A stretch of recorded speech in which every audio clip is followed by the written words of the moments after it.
Middle east में इस वक्त क्या कुछ चल रहा है? अमेरिका, ईरान और इजराइल की जंग इस वक्त किस मोड़ पर पहुंच चुकी है? क्या फिर से जंग शुरू होगी? ईरान भी हमले की धमकी दे रहा है, दूसरी तरफ इजराइल और अमेरिका भी हमला करने के लिए तैयार बैठे हैं। बहुत सारी चीज़ें इस वक्त मिडिल ईस्ट के अंदर चल रही हैं और किसी भी वक्त कुछ भी हो सकता है।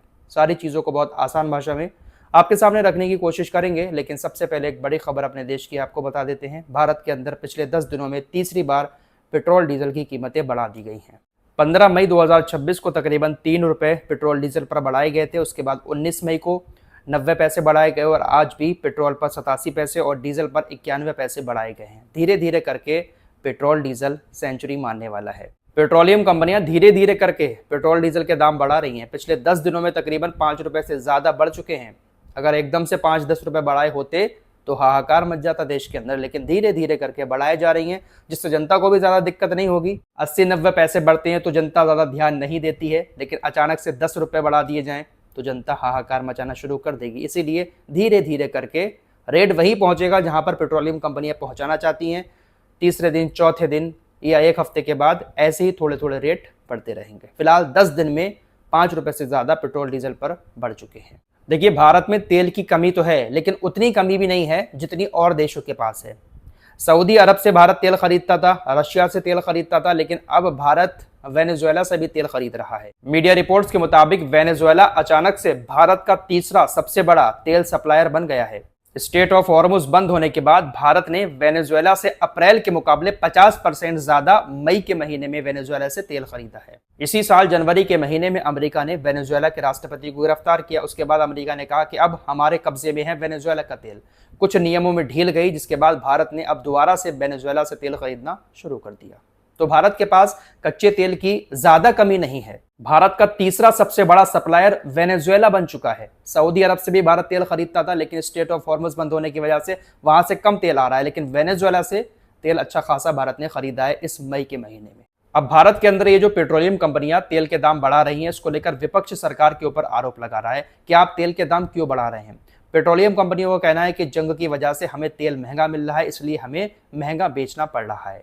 विपक्ष आरोप लगा रहा है कि देखिए, जब कोरोना काल चल रहा था उस वक्त तेल महंगा भी नहीं हुआ था और ना ही तेल की इतनी खपत हो रही थी। भारत के अंदर तेल बड़ी मात्रा में मौजूद था, लेकिन फिर भी तेल कंपनियों ने तेल के दाम कम नहीं किए थे। अंतर्राष्ट्रीय मार्केट में कच्चे तेल के दाम जब कम होते हैं तब पेट्रोलियम कंपनियां तेल के दाम कम नहीं करती हैं, लेकिन जब दाम बढ़ते हैं तो पेट्रोलियम कंपनियां दाम बढ़ा देती हैं। विपक्ष सरकार और पेट्रोलियम कंपनियों के ऊपर इस तरह का आरोप लगा रहा है। देखिए, ये बात तो ठीक है, इस वक्त तेल महंगा मिल रहा है, कच्चा तेल, इसलिए पेट्रोलियम कंपनियां तेल महंगा बेच रही हैं, लेकिन जब सस्ता होता है तब पेट्रोल डीजल के दाम कम क्यों नहीं किए जाते हैं? यही आरोप है विपक्ष का भी। फिलहाल पिछले 10 दिनों में धीरे धीरे करके तकरीबन 5 रुपए से ज्यादा पेट्रोल डीजल हमारे देश के अंदर महंगा हो चुका है। मिडिल ईस्ट की जंग की बात करें तो देखिए, हालात अभी भी सुधरने का नाम नहीं ले रहे हैं। जंग मुहाने पर खड़ी हुई है, किसी भी वक्त कहीं से भी हमला हो सकता है। दरअसल अमेरिका और ईरान के समझौते को लेकर बहुत सारी खबरें इस वक्त दुनिया में फैली हुई हैं। बहुत सारी मीडिया, वेबसाइट, न्यूज़ एजेंसी इस बात का दावा कर रही हैं कि अमेरिका और ईरान के बीच समझौता होने वाला है, समझौता बिल्कुल करीब पहुंच चुका है। लेकिन ईरान के अधिकारियों की तरफ से कहा जा रहा है कि ये सारी खबरें गलत हैं। ईरान अमेरिका के साथ किसी भी समझौते के करीब नहीं पहुंचा है। हाँ, पाकिस्तान के जरिए ईरान और अमेरिका बातचीत जरूर कर रहे हैं। डायरेक्ट ईरान अमेरिका से बात नहीं कर रहा है, बल्कि पाकिस्तान को मैसेज भेजा जाता है और पाकिस्तान वो मैसेज अमेरिका को देता है। फिर अमेरिका पाकिस्तान को मैसेज देता है, पाकिस्तान अमेरिका का मैसेज ईरान को भेजता है। यानी पाकिस्तान बिचौलिया बना हुआ है। डायरेक्ट आमने सामने बातचीत ईरान अमेरिका की नहीं हो रही है। अब्बास अरागची ने यूनाइटेड नेशंस के महासचिव एंटोनियो गुटरेस से कहा कि देखिए, हम समझौते के करीब पहुंच जाएंगे, लेकिन अमेरिका हमारे ऊपर बहुत सारी शर्तें रख रहा है। अमेरिका की शर्तों की वजह से बातचीत नाकाम हो रही है। ईरान और अमेरिका किसी समझौते पर नहीं पहुंच पा रहे हैं क्योंकि शर्तें बहुत ज्यादा हैं। अमेरिका की सबसे बड़ी शर्त तो वही है कि अपना यूरेनियम हमें दो, परमाणु प्रोग्राम 20 साल के लिए बंद करो, स्टेट ऑफ हॉर्मुज को पूरी तरह से खोल दो।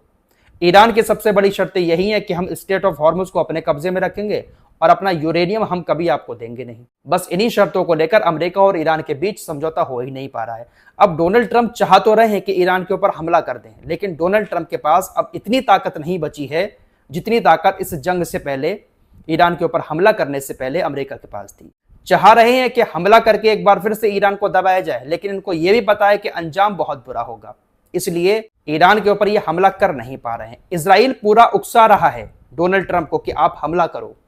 इजराइल के अधिकारियों ने खुफिया जानकारी के आधार पर एक रिपोर्ट दी कि देखिए, ईरान किसी भी वक्त अमेरिका, इजराइल और तमाम खाड़ी देशों के ऊपर हमले कर सकता है। इजरायली अधिकारी इस बात का दावा कर रहे हैं कि हमारे हमला करने से पहले ईरान हमारे ऊपर हमला कर सकता है, इसलिए ईरान के ऊपर हमला करना जरूरी है। इस तरह की खुफिया जानकारियां इजराइल की तरफ से दुनिया में फैलाई जा रही हैं ताकि डोनाल्ड ट्रंप की बातों में आकर ईरान के ऊपर हमला कर दें। सऊदी अरब, यूएई, कतर, ये तमाम देश अमेरिका से संयम बरतने के लिए कह रहे हैं। हालांकि ये भी कह रहे हैं कि हमला होना चाहिए, लेकिन इस तरह का हमला नहीं होना चाहिए कि ईरान पूरी तरह से फिर से पलटवार करके हमें तबाह करने की कोशिश करे। फिलहाल कशमकश में हैं तमाम अरबी देश, इजराइल और अमेरिका, कि ईरान के ऊपर हमला करें या ना करें। अगर हमला करते हैं तो ईरान खतरनाक पलटवार करेगा, क्योंकि अमेरिका और इजराइल की खुफिया एजेंसियां लगातार ऐसी जानकारियां निकाल रही हैं कि ईरान हमला करने के लिए अपने मिसाइल ठिकानों को तैयार कर चुका है। ईरान की तरफ से भी कहा जा रहा है कि अगर हमारे ऊपर हमला होता है तो हम इस बार नए तरीके से आपको जवाब देंगे। पिछली बार जो हमने आपके ऊपर हमले किए थे, उससे कहीं एडवांस हमले आपके ऊपर हम दोबारा से करेंगे अगर आपने थोड़ी सी भी हमारे ऊपर हमला करने की कोशिश की। यही वजह है कि अमेरिका, इजराइल और अरबी देश ईरान के ऊपर हमला करने से डर रहे हैं। दोस्तों, अमेरिका को इस जंग में इजराइल से कहीं ज्यादा नुकसान हुआ है।